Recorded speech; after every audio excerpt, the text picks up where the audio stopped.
ఛానల్కి స్వాగతం సుస్వాగతం. మనం ధీమా చేయకుండా మన కంటెంట్లోకి వెళ్ళిపోదాం. ఓకే, ఈరోజు టాపిక్ ఏంటి? Mechanical engineering. మెకానికల్ ఇంజనీరింగ్ అందరూ షాక్ అవ్వకండి. అవును, మెకానికల్ ఇంజనీరింగే. మీకు ఇంకో విషయం చెప్పాల్సింది ఏంటంటే, మెకానికల్ ఇంజనీరింగ్ని ఇంకో పేరుతో పిలుస్తారు. ఏంటంటే the mother of all engineering. ఎందుకంటే ప్రతిదానికి మూలం మెకానికల్ ఇంజనీరింగే కాబట్టి, మెకానికల్ కాంపోనెంట్సే కాబట్టి. అర్థమైందా? అంటే మీరు ఎట్లా ఇందులో రాసిన జాగ్రత్త మీరు ఇందులో స్లైడ్లో కూడా చూసుకోవచ్చు. మన రాకెట్స్ని మొదలెట్టుకొని ఇప్పుడు తయారవుతున్న రోబోటిక్స్ మొదలు వరకు, ఏసీస్ మొదలెట్టుకొని ఇంట్లో వాడుతున్న ఏసీస్ మొదలెట్టుకొని మనం ఇప్పుడు కొత్తగా లాంచ్ అవుతున్న ఎలక్ట్రికల్ వెహికల్స్ వరకు ప్రతి ఒక్కరు కూడా మెకానికల్ ఇంజనీరింగ్ చదివిన వాళ్ళు బిల్డ్ చేసిందే, మెకానికల్ ఇంజనీర్స్ వల్లే. అదే చాలా మొట్టమొదటిగా మొదలైన ఇంజనీరింగ్. అందుకే దాన్ని అంటారు the mother of all engineering అని. ఓకే, మెకానికల్ ఇంజనీరింగ్ అంటే ఓకే, మొదటిదా చెప్పు. మెకానికల్ ఇంజనీరింగ్ అంటే ఏంటి? మెకానికల్ ఇంజనీరింగ్ అంటే ఒక మోషన్ కదలిక గురించి కానీ, ఒక శక్తి ఎనర్జీ గురించి కానీ, ఫోర్స్ గురించి కానీ చదవడాన్నే మెకానికల్ ఇంజనీరింగ్ అంటారు. అర్థమైందా? మెకానికల్ ఇంజనీరింగ్స్లోని 3 ఇంపార్టెంట్ కాన్సెప్ట్స్ ఉంటాయి. అవి ఏంటంటే మెటీరియల్స్, డిజైన్, మ్యానుఫ్యాక్చరింగ్. మెటీరియల్స్ అంటే ఏంటి? ఇప్పుడు ఒక కాంపోనెంట్ ఉంది, దాని మీద ఎంత లోడ్ పడుతుంది అంటే, ఇప్పుడు నువ్వు ఏదైనా ఒక బల్ల మీద నుంచుంటే దాని మీద ఎంత ఒత్తిడి పడుతుంది, ఎంత బరువు పడుతుంది, లేదంటే ఒక స్ట్రక్చర్ మీద దానికి ఎంత హీట్ అప్లై అవుతుంది, ఏమవుతుంది, దాని గురించి తెలుసుకోవడాన్ని, ఆ మెటీరియల్ గురించి కంప్లీట్గా స్టడీ చేయడాన్ని మెటీరియల్స్ అంటారు. ఇంకోటి డిజైనింగ్ అంటే ఒక క్రిటికల్ ప్రాబ్లం ఉన్నది, దాన్ని నువ్వు ఇన్ డీటెయిల్డ్గా ఎక్స్ప్లెనేషన్ చేయించుకోవడానికి. అంటే ఇప్పుడు మ్యానుఫ్యాక్చరింగ్కి వెళ్ళాలనుకో, నోటితో చెప్తే అవ్వదు కదా, దానికి ఒక డిజైన్ అంటే ఉండాలి కదా. అర్థమైందా? డీటెయిల్డ్గా నీ బుర్రలో కలిగిన ఆ ఐడియాస్ని నువ్వు ఒక డిజైన్ క్రియేట్ చేయడాన్ని డిజైనింగ్ అంటారు. అది స్పెషల్గా మీకు చెప్పవసరం లేదు, మీకు అర్థమైపోతుంది. ఓకేనా? నెక్స్ట్ మ్యానుఫ్యాక్చరింగ్ అంటే ఏంటి? ఇప్పుడు మన బుర్రలోని కొన్ని థాట్స్ వచ్చాయి, దాన్ని మనం అనాలిసిస్ చేసుకున్నాం. ఓకేనా? ఓకే, దాన్ని మనం జాగ్రత్తగా డిజైన్ చేసుకున్నాం, స్కెచింగ్ చేసుకున్నాం. అది మన చేతిలో వస్తువు రావాలి కదా, అంతేనా? రకరకాల ప్రాసెస్ వాడతాం. అర్థమైందా? కటింగ్లు వాడతాం, మిల్లింగ్లు వాడతాం, టర్నింగ్లు వాడతాం. ఈ అన్నిటిని వాడి మనం ఆ పార్ట్ని మనం ఏదైతే తెచ్చుకోవాలనుకున్నామో, ఏదైతే డిజైన్ చేసుకున్నామో దాన్ని తీసుకొని రావడం కోసం రకరకాల ప్రాసెస్ని వాడతాం, రకరకాల టూల్స్ని వాడతాం. దాన్ని మ్యానుఫ్యాక్చరింగ్ అంటారు. ఓకేనా? నెక్స్ట్, ఓకే, ఈ మెకానికల్ ఇంజనీరింగ్లోని 3 మెయిన్ పిల్లర్స్ ఉంటాయి. ఇందాక చెప్పింది మెటీరియల్స్, ఇందాక చెప్పింది చూసారా, study of properties and behaviour. రెండోది design, creating and modelling engineering solutions.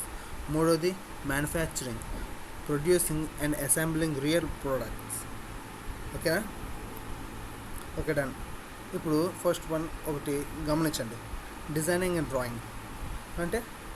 Designing and drawing అంటే ఫస్ట్ ఆఫ్ ఆల్ మన కోర్సులో కూడా ఉంటుంది. ఫస్ట్ ఆఫ్ ఆల్గా ఇంజనీరింగ్ డ్రాయింగ్ అనేది మనకి స్టార్టింగ్ నేర్పించేది ఇంజనీరింగ్ డ్రాయింగ్.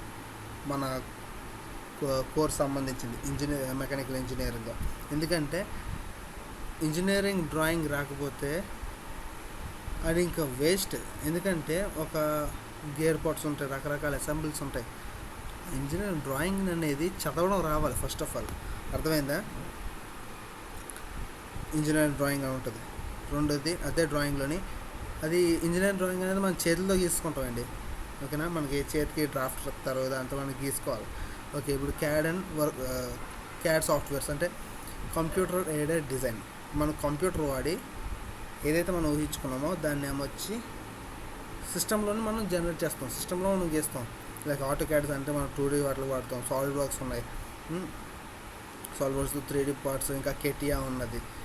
క్రియా ఉన్నది. ఇవన్నీ సాఫ్ట్వేర్స్ అనమాట. మనం పేపర్ మీద కాకుండా పేపర్లో ఏదైతే ఊహించుకున్నామో అది మనం స్క్రీన్లో అనేది చూపిస్తాం. దాని ద్వారా మనం ఏంటంటే మ్యానుఫ్యాక్చరింగ్ అనేది పంపించడానికి ఈజీగా ఉంటుంది. ఓకే, ఇప్పుడు అనాలిసిస్, ఇప్పుడు మనం రకరకాలు పెడతాం. ఇప్పుడు లోడ్లు అంటే ఇప్పుడు ఒక వస్తువుని తయారు చేస్తున్నాం అంటే ఆ వస్తువు ఎక్కడెక్కడ వాడుతాం మనకు తెలియదు. ఓకే, ఇంజిన్ వాడుతాం, ఇంజిన్లో రకరకాల స్ట్రెస్సెస్ ఉంటాయి, అంటే ఒత్తిడి పడుతుంది. వాటన్నిటిని మనం అనాలిసిస్ చేయాలి. అంటే దానికి ఎలాంటి స్ట్రెస్ అనాలిసిస్ ఉంటుంది, థర్మల్ అనాలిసిస్ ఉంటుంది. దానికి మనం ఇదంతా కూడా మనం దేంట్లో చదువుకుంటాం అంటే స్ట్రెంత్ ఆఫ్ మెటీరియల్స్ అనే ఒక కాన్సెప్ట్ ఉంటుంది. అందులో మనం ఈ కాన్సెప్ట్స్ అనేది మనం చదువుకోగలుగుతాం. ఓకేనా, ఈ అనాలిసిస్ అనేది మనకి ఎలాంటి సాఫ్ట్వేర్లు మనం వాడుతామంటే లైక్ యాన్సిస్ సాఫ్ట్వేర్ కానీ ఇంకా హైపర్ మెష్ కానీ ఇలాంటి కొన్ని సాఫ్ట్వేర్స్ ఉన్నాయి. దాంట్లో మనము ఈ అనాలిసిస్ అనేది చేస్తాం. Next energy and power systems. Energy and power systems ఈ దేని గురించి అంటే మనం ఈ అంటే ఎలాగంటే థర్మోడైనమిక్స్ అనేది ఒక సబ్జెక్ట్ ఉంటుంది, ఇంకా ఫ్లూయిడ్ డైనమిక్స్ అనేది ఉంటుంది. థర్మోడైనమిక్స్ అనేది దేనికి వాడతాం, అది దేని గురించి అంటే హీట్ గురించి, వర్క్ గురించి, ఎనర్జీ గురించి, వాటి యొక్క కన్జర్వేషన్స్ గురించి, పవర్స్ గురించి, ఇంకా లైక్ మన కార్స్లో ఉన్న ఇంజిన్స్ గురించి, బండిలో ఉన్న ఇంజిన్స్ గురించి, దాని యొక్క పవర్ ప్లాంట్స్ గురించి, అంటే ఉన్న రిఫ్రిజిరేటర్స్ అంటే మన ఇంట్లో వాడుతున్న ఏసీల గురించి, ఇంకా లైక్ ఫ్రిడ్జెస్ గురించి, వీటన్నిటి గురించి స్టడీ చేసేదే థర్మోడైనమిక్స్. నెక్స్ట్ ఫ్లూయిడ్ డైనమిక్స్ అనుకుంటే లిక్విడ్స్, వాటర్ ఉన్నది, గ్యాసెస్ ఉన్నాయి, ఇవన్నీ మోషన్స్లో ఎలాగవుతాయి, పంప్స్ ఉన్నాయి, టర్బైన్స్ ఉన్నాయి, లైక్ మన ఏరోప్లేన్స్లోనే ఎయిర్ క్రాఫ్ట్స్ ఉంటాయి, ఏరోడైనమిక్స్ ఉంటాయి. ఇవన్నిటి గురించి స్టడీ చేసేది ఫ్లూయిడ్ మెకానిక్స్ అనమాట. ఈ మెయిన్ కోర్ సబ్జెక్ట్స్ అనమాట. ఓకే, ఇవన్నీ నువ్వు టెక్స్ట్ బుక్లో ఉన్నవన్నీ చదివేసావు, కానీ వాటన్నిటి వల్ల నీకు కంప్లీట్గా హై పేయింగ్ జాబ్ వస్తుంది అనేది మనం అంత యాక్యురసీ చెప్పగలం. కానీ కొన్ని మనం నేర్చుకున్నట్లయితే హై పేయింగ్ జాబ్స్లోకి మనం వెళ్ళగలం. ఎందుకంటే ఇప్పుడు అడ్వాన్స్డ్ అయ్యింది సమాజం. ఇప్పుడు నువ్వు ఓన్లీ పేపర్ మీద గీయడానికి ఎక్స్పర్ట్ అయ్యావు, కాకపోతే నీకు ఒక పెద్ద సిస్టమ్ ఇస్తాడు, పెద్ద సిస్టమ్ నువ్వు డిజైన్ చేయాలి. నువ్వు ఎన్ని పేపర్లు వాడుతావు, ఎంత పెద్ద సైజు పేపర్లు వాడతావు, అవ్వదు కదా, పని అవ్వదు కదా, అది మ్యాటర్. అప్పుడు నువ్వు సిస్టమ్ వాడాలి. సిస్టమ్ వాడాలంటే సాఫ్ట్వేర్లు నేర్చుకోవాలి. ఓకే, ఇప్పుడు ఒక డిజైన్ చేద్దాం అనుకుంటున్నావు 2Dలోని, నువ్వు గేర్లను దేన్నో 2Dలో డ్రాఫ్టింగ్ చేద్దాం అనుకుంటున్నావు, అప్పుడు నీకు ఆటోక్యాడ్ రావాలి, ఆటోక్యాడ్ అనేది పక్కా రావాలి. నెక్స్ట్ దాన్ని నువ్వు ఒక 3D మోడల్ డిజైన్ చేద్దాం అనుకుంటున్నావు గేర్ని, అప్పుడు సాలిడ్ వర్క్స్ కావాలి, ఇంకా కెటియా ఉన్నది. ఇలాంటి కొన్ని సాఫ్ట్వేర్స్ అనేది నేర్చుకున్నట్లయితే మనం డిజైన్ ఇంజనీర్స్లోకి, డిజైన్ రోల్స్లోకి, డిజైన్ మెకానికల్ ఇంజనీర్స్లోకి మనం వెళ్ళడానికి ఈజీగా ఉంటుంది. నెక్స్ట్ అనుకున్నట్లయితే అనాలిసిస్లోని యాన్సిస్ కానీ, ఫ్యూజన్ 360 కానీ ఈ కొన్ని సాఫ్ట్వేర్స్ ఉంటాయి. దాంట్లో మనం స్ట్రెస్ అనాలిసిస్, థర్మల్ అనాలిసిస్, ఇలాంటి చాలా అనాలిసిస్ అనేది మనం చేయగలుగుతాం అన్నమాట. నెక్స్ట్ మీకు ఇంకో విషయం, దానివల్ల మనం అనాలిసిస్ మెకానికల్ ఇంజనీర్గా మనం వెళ్ళొచ్చు. ఓకేనా, నెక్స్ట్ వీటితో పాటు సిఎన్సి ప్రోగ్రామింగ్, ఇది దేంట్లో వాడతామంటే పైన మనం 2 చూసాం కదా, ఆటోక్యాడ్ అండ్ సాలిడ్ వర్క్స్, ఇంకా యాన్సిస్, ఇవన్నీ కూడా డిజైనింగ్ అండ్ అనాలిసిస్ గురించి వాడతాం. ఆ 2 వాడతాం. ఓకే, ఆ 2 వాడిన తర్వాత మనకి వర్చువల్గా మనకి సొల్యూషన్స్ అనేవి దొరుకుతాయి. కానీ అవి మనం మ్యానుఫ్యాక్చరింగ్ తీసుకొని రావాలనుకుంటే మన పాతకాలంలో ఎలాగంటే క్యాస్టింగ్ల ద్వారా కానీ, ఫోర్జింగ్ల ద్వారా కానీ మనం వీటి ద్వారా మనం అనేది మ్యానుఫ్యాక్చర్ చేసుకోవాలి. అది దాంట్లో ఎంత యాక్యురసీ రాదు. కానీ సిఎన్సి ప్రోగ్రామింగ్ ఇదేంటంటే మిల్లింగ్ కానీ, టర్నింగ్ కానీ, అవి ఏంటంటే కంప్యూటర్ న్యూమరికల్ కంట్రోల్. మనం జీ కోడ్స్, ఎం కోడ్స్ ఉంటాయి, వాటి ద్వారా మనం వాటిని నేర్చుకున్నట్లయితే లైక్ సిఎన్సి ప్రోగ్రామింగ్ కూడా మాస్టర్ క్యామ్ ఉంటుంది, సాలిడ్ క్యామ్ ఉంటుంది. ఈ సాఫ్ట్వేర్స్ని యూజ్ చేసి మనము సిఎన్సి ప్రోగ్రామింగ్లో న్యూమరికల్ కంట్రోల్ని మనం జనరేట్ చేసుకొని దాని ద్వారా మనం సిఎన్సి మెషిన్స్ తోటి పార్ట్స్ అనేది మ్యానుఫ్యాక్చర్ చేస్తాం. ఈ సాఫ్ట్వేర్ నేర్చుకున్నట్లయితే మనకనేది గ్రోత్ ఎక్కువ ఉంటుంది అనమాట. అంటే మనకి హై పేయింగ్ జాబ్స్లోకి మనం వెళ్ళడానికి ఛాన్సెస్ ఉంటుంది. నెక్స్ట్ ఓకే, ఇప్పుడు ఇవన్నీ చదువు. లేదు మీరు కెరియర్లోని ఇంకా ఇటుపక్క మనం వెళ్దాము అనుకుంటున్నాం అనుకుంటే, అలాంటి ఆలోచన ఉన్నదంటే ఓకే, కెరియర్ పాత్ చూసుకున్నట్లయితే ఏరోస్పేస్ అండ్ డిఫెన్స్ మనకి ఇండియాలో చూసుకున్నట్లయితే ఇస్రో ఉంది, డిఆర్డిఓ ఉంది, హాల్ ఉంది. ఇవన్నీ శాటిలైట్స్కి సంబంధించిన మిసైల్స్ సంబంధించిన వాటిలోకి మనం వెళ్ళడానికి ఈజీగా ఉంటుంది. అంతేకాకుండా మనం ఇంకా ఎటు సైడ్ వెళ్ళొచ్చు, రోబోటిక్స్లోకి, ఆటోమేషన్లోకి మనం వెళ్ళొచ్చు, అంటే డిజైన్ సంబంధించిన సెక్టర్స్లోకి. ఓకేనా. నెక్స్ట్ ఇంకా ఎలక్ట్రికల్ వెహికల్స్ ఇప్పుడు అత్యధికంగా ఎదుగుతున్నది ఎలక్ట్రిక్ వెహికల్స్. ఎందుకంటే రాబోయే కాలంలో ఎలక్ట్రిక్ వెహికల్స్ మ్యాక్సిమం ఉంటాయి. ఓకేనా. ఎలక్ట్రికల్ వెహికల్స్ అంటే లైక్ బ్యాటరీ సిస్టమ్ కానీ, మోటార్ డిజైనింగ్ కానీ, వీటన్నిటికి కూడా మెకానికల్ ఇంజనీర్ పక్కా ఉండాలి వాటికి. ఓకేనా. నెక్స్ట్ పవర్ ప్లాంట్స్ ఉన్నాయి మన ఇండియాలో. హెచ్విఎస్ పవర్ ప్లాంట్స్ అనేవి చాలా ఎక్కువ ఉన్నాయి. అంటే థర్మల్ ప్లాంట్స్, క్లైమేట్కి సంబంధించిన వాటికి, ఇవన్నీ ఈ ఫీల్డ్స్ అన్నిటిలో కూడా యాజ్ ఎ మెకానికల్ ఇంజనీర్గా మనం వెళ్ళడానికి అవకాశాలు ఉన్నాయి. ఓకే, ఏం చేద్దాం. The future is mechanical.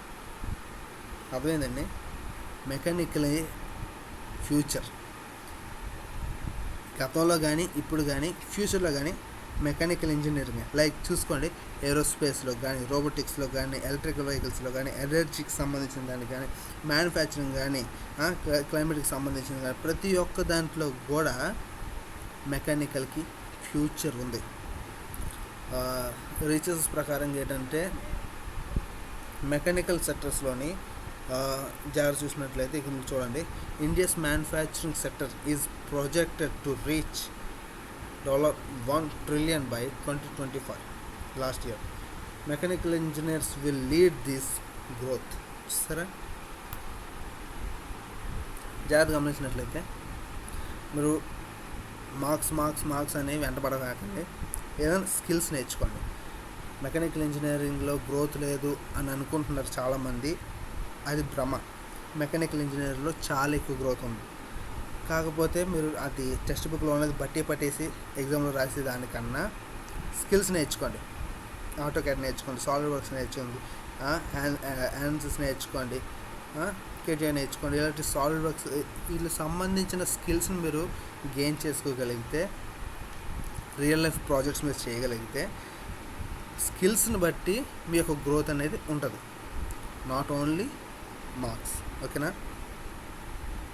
జాగ్రత్తగా గమనించండి. మీకు కంటెంట్ అనేది నేను క్లియర్గా ఇస్తాను. అంటే ఇవన్నీ నేను ఎందుకు చెప్తున్నానంటే మీకు ఒక ఐడియా రావాలనేసి. అంటే ప్రతి దాని గురించి ఫస్ట్ ఆఫ్ ఆల్ ఒక ఇన్ డీటెయిల్గా కొంచెం మీకు ఒక ఇన్ఫర్మేషన్ ఇవ్వాలనే విషయం మీద మీకు ఈ కాన్సెప్ట్ చెప్తున్నాను. మెకానికల్ ఇంజనీరింగ్ ఎప్పటికీ తక్కువ కాదు. మెకానికల్ ఇంజనీరింగ్ ఎప్పటికీ రాయల్ మెకానికల్ అంటేనే తోపు. అర్థమైందండి. ఎప్పుడు తక్కువ చేసుకోమాకండి. ఉన్న కంటెంట్ని మీరు తెలుసుకోండి. దేన్ని నిర్లక్ష్యం పెట్టకుండా స్కిల్స్ని గెయిన్ చేసుకోండి. ఫ్యూచర్లో మెకానికల్ వాళ్ళదే పై చేయి ఉంటుంది. అది తెలుసుకొని మీ యొక్క డెసిషన్స్ అనేది మీరు తీసుకోండి. మెకానికల్ని ఎప్పుడు తక్కువ చేసుకోకండి. ఓకేనా. ఇప్పుడు మీరు చదువుతున్నట్లయితే మెకానికల్ మీ యొక్క స్కిల్స్ని మీరు డెవలప్ చేసుకోండి. మెకానికల్ వైపు వెళ్దాం అనుకుంటే మీ యొక్క ఆలోచనల్ని దాని వైపు మళ్లించుకోండి. All the best. Thank you very much.